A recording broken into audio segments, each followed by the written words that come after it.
Hi there, I'm Jennifer, just your average straightforward person with quite a tale to share. It's a story of heartbreak, resilience, and unexpected strength. A few years ago, life threw me a curveball I never saw coming. My husband Frank and I were living what seemed like the perfect life. Our cozy suburban home, our dog Billy, and dreams of starting a family. But then, out of nowhere, our lives took a sharp turn. I experienced a miscarriage that hit us like a relentless blow, shaking us to our core and challenging our marriage. We suddenly found ourselves lost in a whirlwind of pain and confusion. Frank and I had always been a solid team, committed to facing life's challenges together. However, this loss casts a shadow over us, infiltrating every aspect of our relationship. Conversations turned into arguments, simple joys felt elusive, and the intimacy we once shared began to fade. Adding to the strain was my mother-in-law, Betty, who had been eager for grandchildren since the day we tied the knot. The pressure from her felt like a ticking clock, amplifying our already heavy hearts. Despite countless doctor visits and treatments, my fertility issues persisted. The emotional roller coaster of hope and despair was overwhelming, with each positive test leading to crushing heartbreak. I vividly recall the devastating conversations with Frank where our frustration and hope spilled out in equal measure. "It's not fair, Jennifer. We've tried so hard," he'd say, his voice thick with disappointment. "I know, Frank. I never wanted this," I would reply, feeling the weight of our shared dreams crumbling around us. Life seemed determined to challenge us, and with each passing year, the burden grew heavier. Friends and family offered their support, but the journey of trying to conceive remained daunting, a profound weight that loomed over us, growing more burdensome as time marched on. Yet through these trials, Frank and I discovered the depths of our strength and the resilience of our bond. Our path wasn't easy, but it was ours, filled with lessons about love, hardship, and the intricate journey of life. It didn't go unnoticed by friends and family that we were still childless. Their well-meaning inquiries about when we might welcome a little one often felt more like pressure than support. But Betty took it to another level entirely. Every family gathering with her turned into a relentless interrogation about our plans to start a family.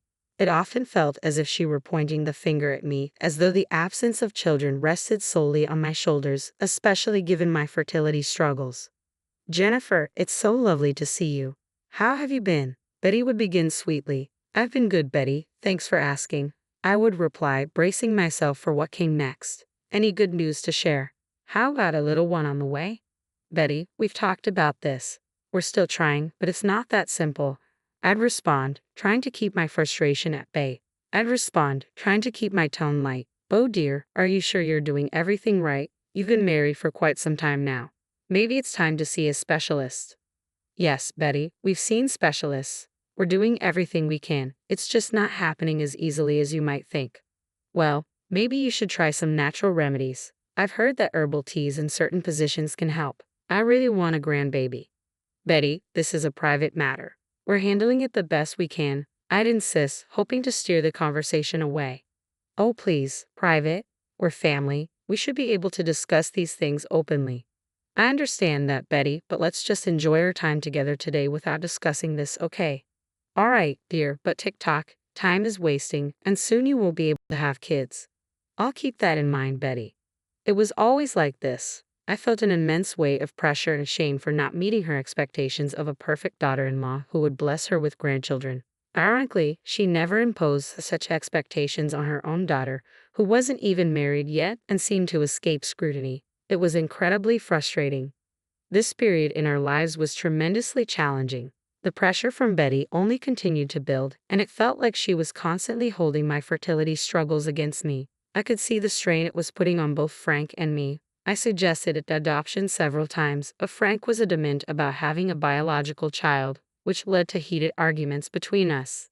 The tension from these discussions, coupled with external pressures, made everything even harder. I expressed to Frank how painful and unfair it felt to distinguish between biological and adopted children. As to me, all children deserve love equally. Yet he remained focused on having a biological child, a desire that weighed heavily on both our hearts. I couldn't shake the thought of the countless children out there longing for a family, which only deepened my sadness.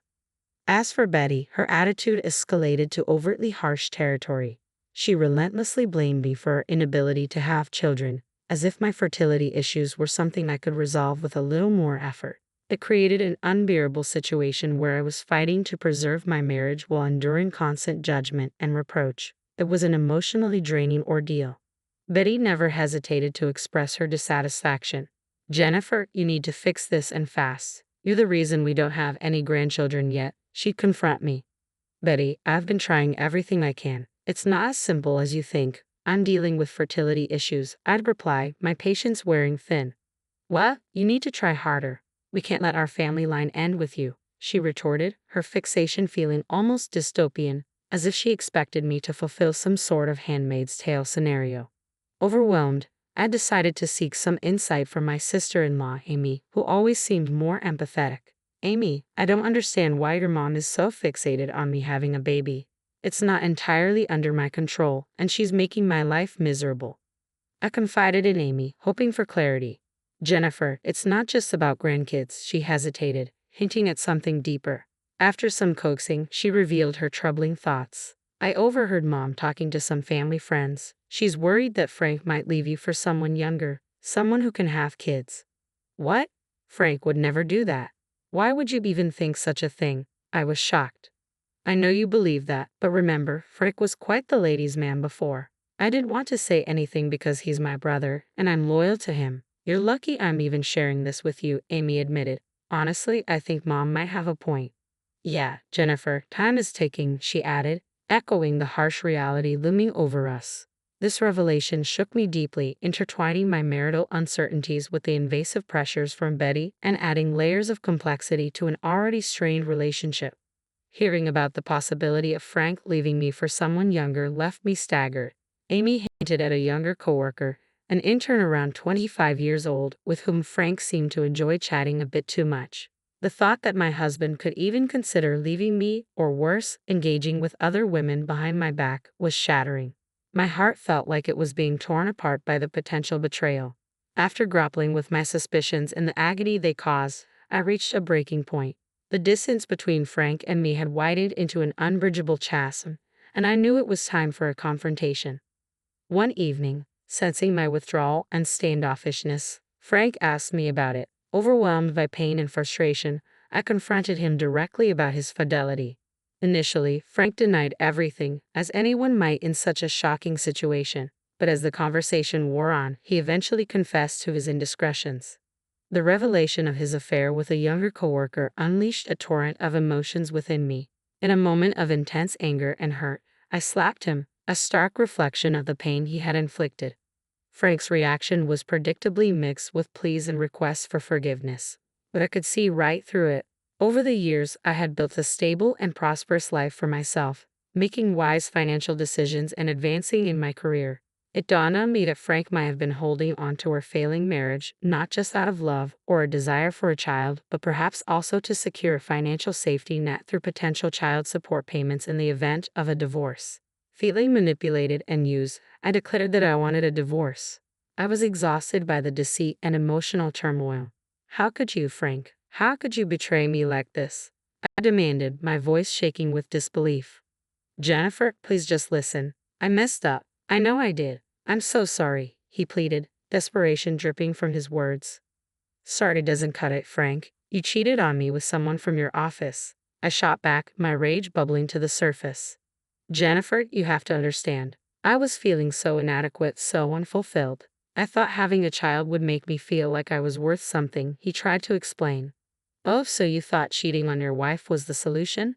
Did you really believe that sleeping with someone else would magically make you a better person?" My disbelief turned to scorn as I confronted him. In that moment, the truth of our situation became painfully clear. Frank's betrayal wasn't just a lapse in judgment. It was a deliberate choice that shattered the foundation of our marriage. "No, of course not. I was foolish to think that way. I didn't know what else to do." Frank stammered, his desperation evident. "You didn't know what to do, so you chose to hurt me instead. Do you even realize the pain you've caused?" My voice was filled with disbelief and hurt. "Jennifer, I can't lose you. Please let me make this right. I'll do anything," he begged, his voice cracking with emotion. "Do you really think you can undo this with a few hollow promises? You need to grow up, Frank, and take responsibility for your actions, I replied sternly, my resolve hardening. As I sat in the lawyer's office signing the final divorce papers, a profound sense of relief washed over me. The weight of a broken marriage and the sting of Frank's betrayal were finally lifting, and I could breathe freely again. Despite Betty and Amy's attempts to convince me otherwise, their pleas couldn't mask the deceit they too had harbored. I knew what was right for me, and staying with a man who had been unfaithful was no longer an option. With the prenuptial agreement in place, the divorce proceedings were swift. I retained the house, my sanctuary where I could start anew. Frank, on the other hand, had to move back in with his mother, a situation he found far from ideal.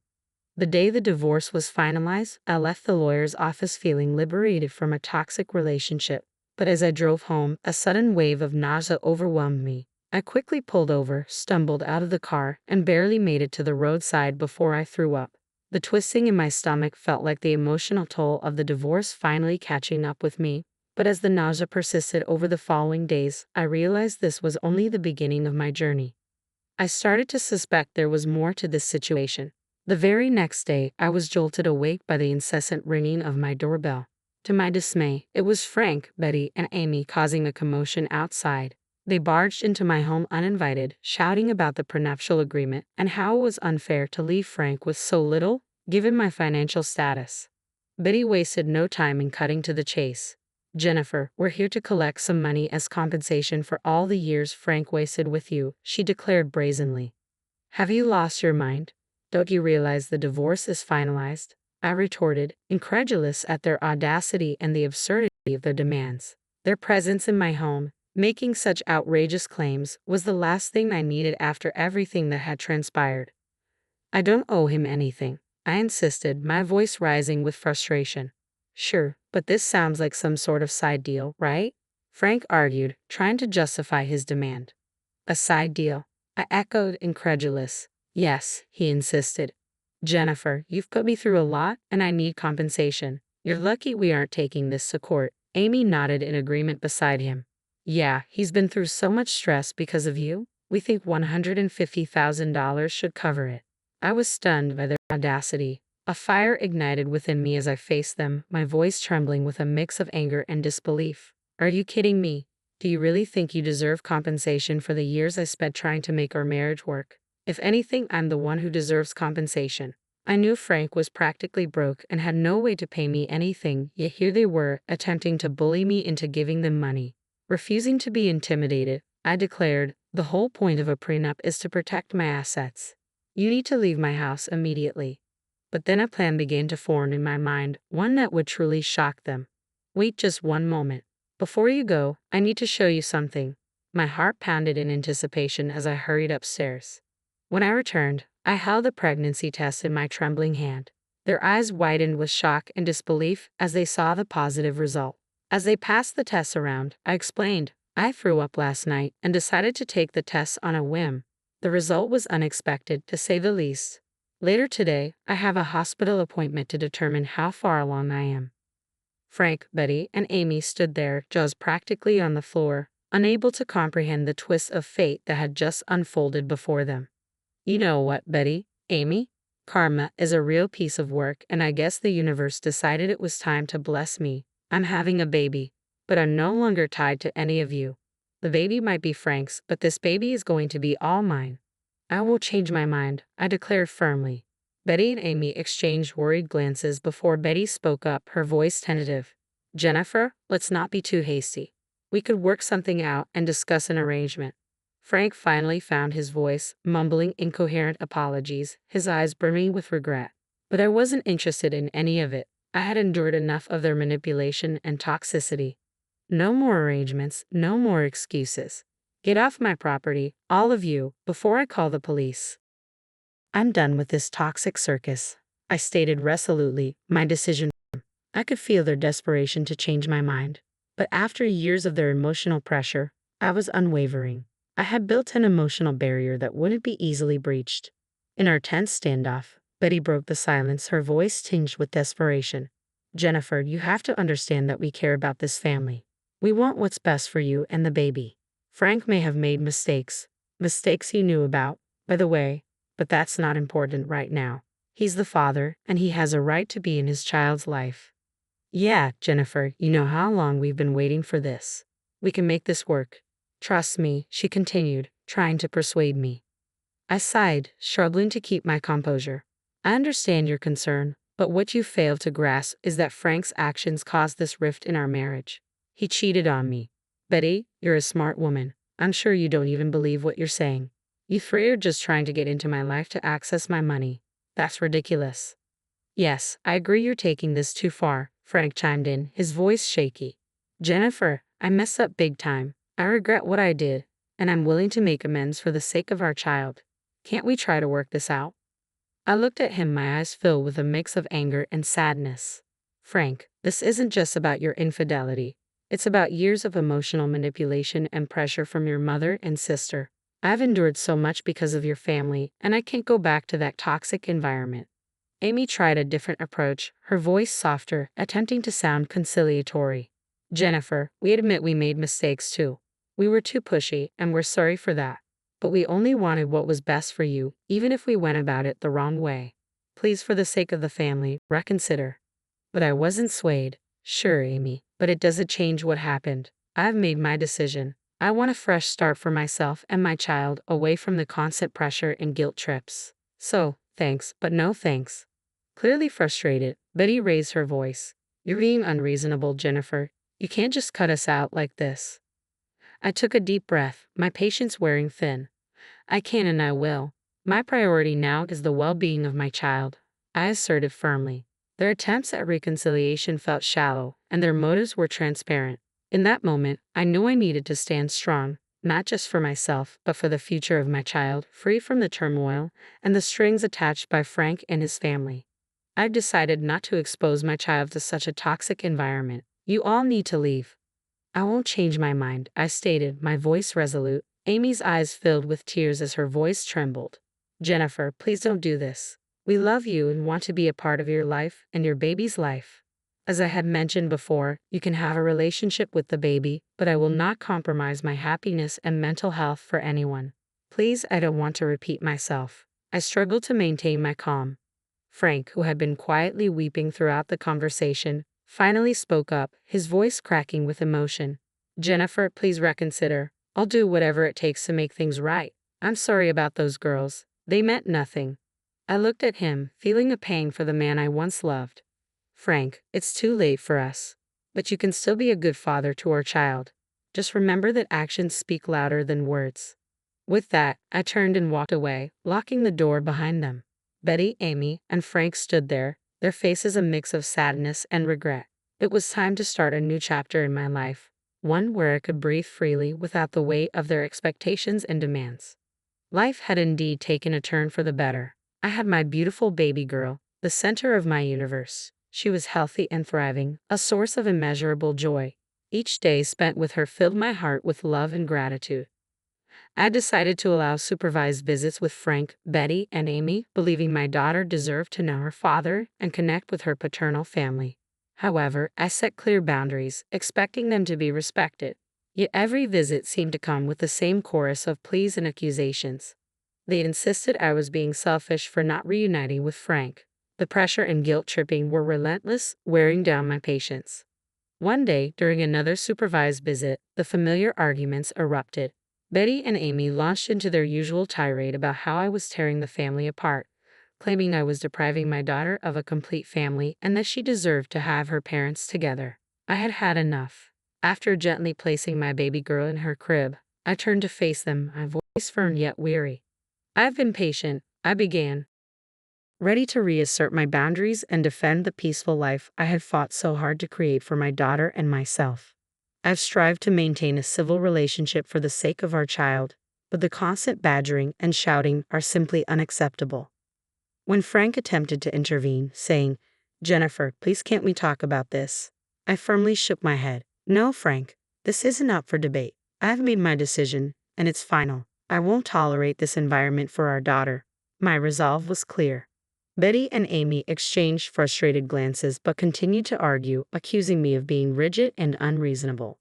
Taking a deep breath, I addressed them sternly. This is your last warning. If you can't respect my boundaries and continue to pressure me, you won't be allowed to see her anymore. I won't expose her to this toxic behavior." Realizing the gravity of the situation, Frank finally stepped in. "Mom, Amy, please. We need to respect Jennifer's wishes. Our daughter deserves a peaceful and loving environment," he pleaded. Betty and Amy fell silent, their faces reflecting disappointment and resignation. It seemed they finally understood that their constant interference was only pushing them further away from their granddaughter. From that day forward, our visits became more peaceful. While they still harbored hopes for a reunion between Frank and me, they no longer pressed the issue. Although I could tell they were still remorseful, my focus remained elsewhere. I had more important things to prioritize: the well-being and happiness of my daughter, who continued to thrive. She was surrounded by love from people who genuinely cared about her well-being and mine. The change in dynamics allowed us to foster a calmer, more nurturing environment, free from previous tensions and conducive to her growth and happiness.